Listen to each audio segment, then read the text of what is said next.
जी बच्चों, welcome back जी। हम लोग आ चुके हैं मार्केटिंग प्लानिंग की तरफ।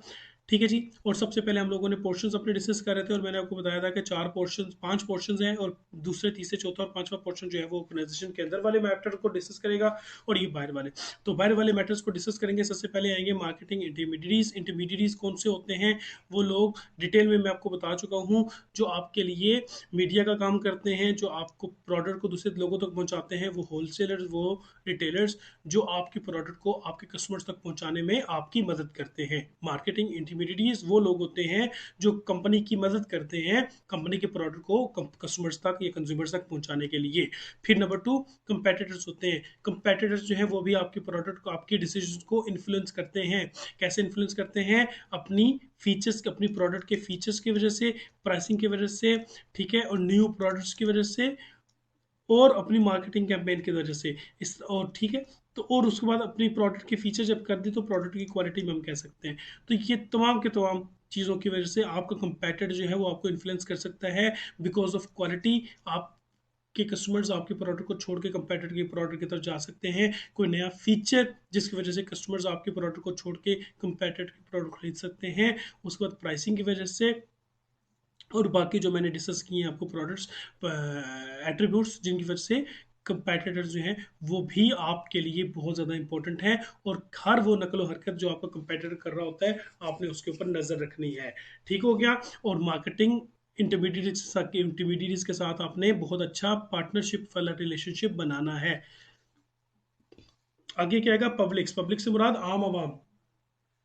आम आवाम के लिए हम लोग कुछ ना कुछ अच्छा सोचते रहेंगे, करते रहेंगे, हमारे कामों से, हमारी सोच से, हमारे लोगों से, हमारे नाम से, या हमारे एडवर्टीजमेंट कैंपेन से, या किसी भी एक अमल से हमारे जो ऑडियंस है, ये जो अब जनरल पब्लिक है, उसको किसी किस्म की डिस्टर्बेंस नहीं होनी चाहिए। यही वजह है कि हम लोगों ने societal concept marketing management orientation में पढ़ा था, जिसमें पब्लिक की अवेयरनेस और पब्लिक की फलाह बहबूद और वेलफेयर जो है उसको हमारा उसको सोचना हमारी कंपनी का जो है वो एक मकसद बन गया था।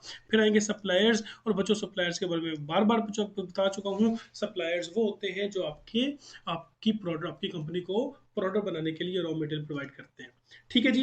तो ये आई थिंक ये चार चीज़ें हम लोगों को क्लियर हो गई। जब ये चार चीज़ें क्लियर हो गई तो हम लोग क्या करते हैं? सप्लायर से प्रोडक्ट लेकर प्रोडक्ट बनाने की कोशिश करते हैं। फिर हम लोग मार्केटिंग इंटरमीडिएट्स के साथ भी ताल्लुक बनाना है। हमने ये भी देखना है कि कंपेटिटर्स कौन है, और उसके साथ साथ हम लोगों ने पब्लिक्स को भी जो है वो नज़रअंदाज नहीं करना। तो सबसे पहला काम क्या करना है? हम लोगों ने मार्केटिंग एनालिसिस करना है। जब मार्केटिंग एनालिसिस की बात करते हैं तो बच्चों दो किस्म के जो है वो एनालिसिस हम लोग करते होते हैं।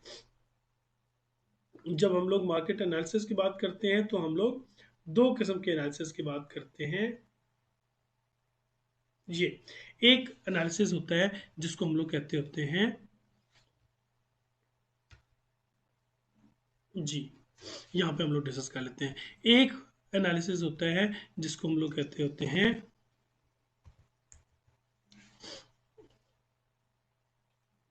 स्वॉट एनालिसिस, और एक एनालिसिस होता है जिसको हम लोग कहते हैं टेस्ट एनालिसिस। ठीक है जी। ये हम लोग देख लेते हैं। पहला जो एनालिसिस होता है इसको हम लोग कहते हैं स्वॉट। ठीक है। और जो दूसरा होता है उसको हम लोग कहते हैं,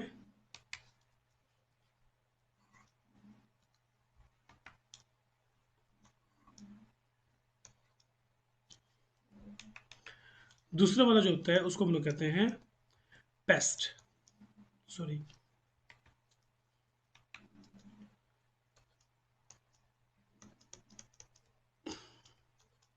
ठीक है जी। स्वॉट एनालिसिस जो होता है वो हम अपने कंपेटिटर के साथ एनालाइज करते हैं अपने आप को। और जो दूसरा पेस्ट एनालिसिस होता है उसको हम लोग कंपेटिटर से हट के बाकी वाला जो इन्वायरमेंट होता है उसमें मुख्तलिफ किस्म के फैक्टर्स जो है उसको हम लोग ऑब्जर्व कर रहे होते हैं। स्वॉट एनालिसिस में आता है बच्चों स्ट्रेंथ,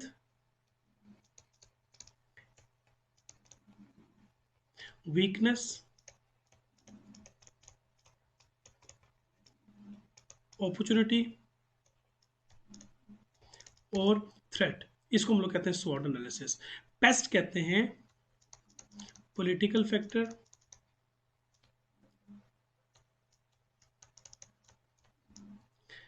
इन्वायरमेंट फैक्टर, लेकिन इसको कुछ ऑर्गेनाइजेशन, कुछ जगहों पे इसको एनवायरनमेंट कहते होते हैं और कुछ जगहों पे इसको इकोनॉमिकल कहते हैं। फिर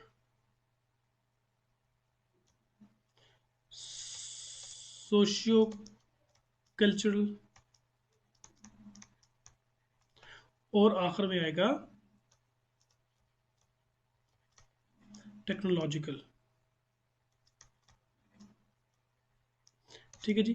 तो ये चार फैक्टर्स होते हैं जो हमने हमने जिनका हम लोगों ने एनालिसिस करना होता है जब हम अपने ऑर्गेनाइजेशन में कोई नई प्रोडक्ट लॉन्च करने जा रहे हैं या कोई ना कोई मार्केटिंग की कैंपेन चलाने जा रहे हैं। तो सबसे पहले हम लोगों ने देखना है कि कंपनी जो है, हमारी कंपनी, उसकी स्ट्रेंथ क्या है। फिर हमने ये देखना है कि हमारी कंपनी की वीकनेसेस क्या है।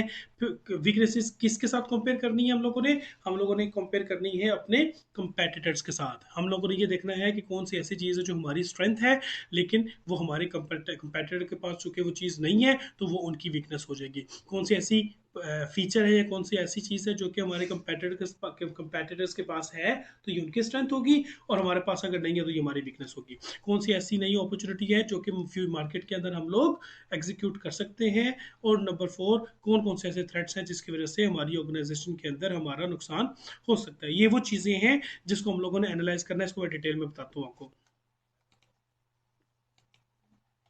यहाँ पे। ठीक है जी। ये आ गया जाते हैं आपके सबसे पहले स्ट्रेंथ्स। ठीक है। Strengths, internal capabilities that may help a company to reach its objectives. ठीक है। ये वो कैपेबिलिटीज होती हैं जो आपके पास है। इंटरनल कैपेबिलिटीज से मुराद ये है कि आपके पास मिसाल के तौर पे कंपनी जो है वो शूज बनाती है। ठीक है। और आप और आपकी कंपनी है और आपके साथ BCDE चार और कंपनीज हैं।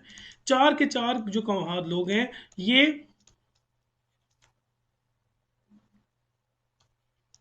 हैंडमेड जूते बनाते हैं, और आपकी कंपनी वाहिद कंपनी है जिसके पास मशीनरी मौजूद होती है, जिस मशीनरी को आप यूज़ करके जो है वो सिलाई करते हैं, अपने जूतों की कटाई करते हैं और उनको परफेक्टली स्टिच करते हैं। ठीक है। तो जब आप परफेक्टली मशीन को जरिए इस्तेमाल करते हैं तो ये मशीन का आपके पास होना और आपके कंपेटिटर्स के पास ना होना, ये उनकी वीकनेस बन जाएगी और आपकी स्ट्रेंथ बन जाएगी। समझ आ गई मेरी बात। नेक्स्ट, वीकनेसेस क्या होती हैं। वीकनेसेस बिल्कुल ऑपोजिट कर दें, अगर इसको, ये जो मैंने एग्जांपल दी इसको ऑपोजिट कर दें, उनके पास मशीनरी है आपके पास नहीं है तो ये आपकी वीकनेस हुई और उनकी स्ट्रेंथ। उनके पास मार्केट का ज्यादा पोर्शन है, आपके पास अभी कम है चूंकि आपकी कंपनी नहीं है, तो ये उनकी स्ट्रेंथ हुई और आपकी वीकनेस हुई। फिर तीसरे पे opportunity, internal external factors that the company में be able to exploit to its advantage. ये वो चीज़ होती है फ्यूचर में कोई मार्केट में नया ऑप्शन कि आप एक नई चीज़ भी बना सकते हैं। अगर आप जूते बना रहे हैं तो जूतों के साथ आप एक नई चीज़ भी ऐड करें कि आप वॉलेट्स बनाना शुरू कर दें, आप बेल्ट्स बनाना शुरू कर दें, आप लेडीज़ हैंड बैग्स बनाना शुरू कर दें। तो ये एडिशनल अपॉर्चुनिटी है कि जब आपके पास लेदर भी मौजूद है, आपके पास कारीगर भी मौजूद है, आपके पास मशीनरी भी मौजूद है, तो आप एक नई प्रोडक्ट फिर बना के मार्केट में ला सकते हो। ये एक नई अपॉर्चुनिटी है जो आपने अवेल कर ली, लेकिन अगर आपकी कंपेटिटर ने अवेल कर ली तो ये फिर आपके लिए एक किस्म का थ्रेट बन जाएगा कि आपके कंपेटिटर के पास आप जूतों के अलावा और भी चीज मौजूद है। थ्रेट्स क्या हुए, current and emerging external factors that may challenge the companies performance. आपके परफॉर्मेंस को जो चीज चैलेंज कर सकती है, चैलेंज कैसे कर सकती है कि आपने जो अपॉर्चुनिटी अवेल करनी थी वो आप नहीं कर सके, मार्केट में ओपन थी अपॉर्चुनिटी तो आपके कंपेटिटर ने वो अवेल कर ली। इसको हम लोग कहते हैं स्वॉट एनालिसिस। और स्वॉट एनालिसिस में आपके पास अगर स्ट्रेंथ है और आपने वो अवेल कर ली है तो ये पॉजिटिव फैक्टर आएगा। अगर आपके पास अपॉर्चुनिटी थी, आपने अवेल कर ली, ये आपने आपका पॉजिटिव फैक्टर होगा। लेकिन जो वीकनेस है आपकी, जो आपके पास है और आपके कंपेटिटर के पास है और आपके पास नहीं है, या वो थ्रेट्स जो कि थोड़ी देर पहले हमने डिस्कस किए हैं, ये दो चीज़ें जो है वो नेगेटिव जो है वो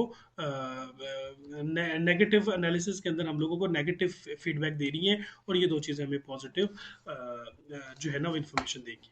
अगला जो है वो पेस्ट है। पेस्ट में क्या चीज़ आती है, तो हम लोगों ने देखना है कि इस इलाके की, जिस मुल्क में हम लोग सर्व कर रहे हैं, वहाँ के पॉलिटिकल फैक्टर्स जो हैं वो हमारी प्रोडक्ट के लिए, हमारी ऑर्गेनाइजेशन के लिए, ये रूल्स रेगुलेशंस के लिए कैसी है।